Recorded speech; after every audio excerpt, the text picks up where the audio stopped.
இன்றைய நற்செய்தி வாசகம் திருத்தூதர் யோவான் எழுதிய தூய நற்செய்தியிலிருந்து வாசகம். அதிகாரம் 4, இறைவார்த்தைகள் 5 முதல் 42 முடிய. அக்காலத்தில் இயேசு சமாரியாவில் உள்ள சிக்கார் என்னும் ஊருக்கு வந்து சேர்ந்தார். யாக்கோபு தம் மகன் யோசேப்புக்கு கொடுத்த நிலத்துக்கு அருகே அவ்வூர் இருந்தது. அவ்வூரில் யாக்கோபின் கிணறும் இருந்தது. பயணத்தால் களைப்புற்றிருந்த இயேசு கிணற்று ஓரமாய் அமர்ந்தார்.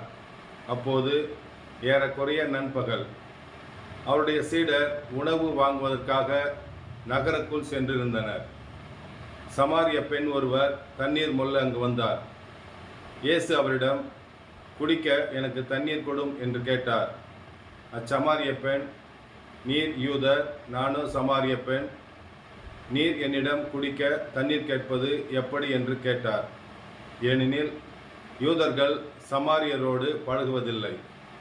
இயேசு அவரிடம், கடவுளுடைய கொடை எது என்பதையும் குடிக்க தண்ணீர் கொடு என கேட்பவர் யார் என்பதையும் நீர் அறிந்திருந்தால் நீரே அவரிடம் கேட்டிருப்பீர், அவரும் உமக்கு வாழ்வு தரும் தண்ணீரை கொடுத்திருப்பார் என்றார்.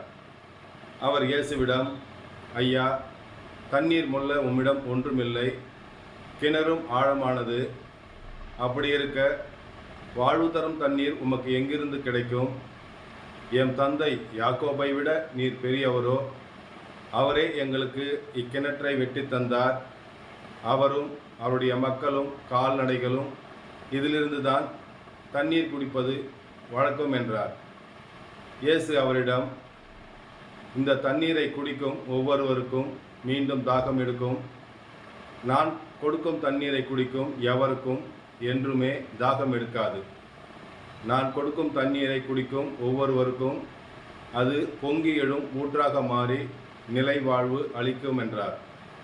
அப்பெண் அவரிடம், ஐயா, அத்தண்ணீரை எனக்கு கொடும், அப்போது எனக்கு தாகமும் எடுக்காது, தண்ணீர் மொள்ள இங்கு வர தேவையும் இருக்காது என்றார்.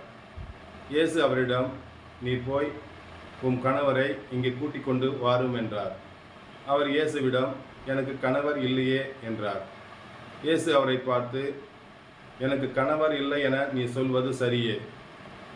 ஏனெனில் உமக்கு 5 கணவர்கள் இருந்தாலும் தற்போது உம்முடன் இருப்பவர் உம் கணவர் இல்லை.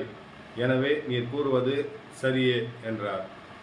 அப்பெண் அவரை நோக்கி, ஐயா,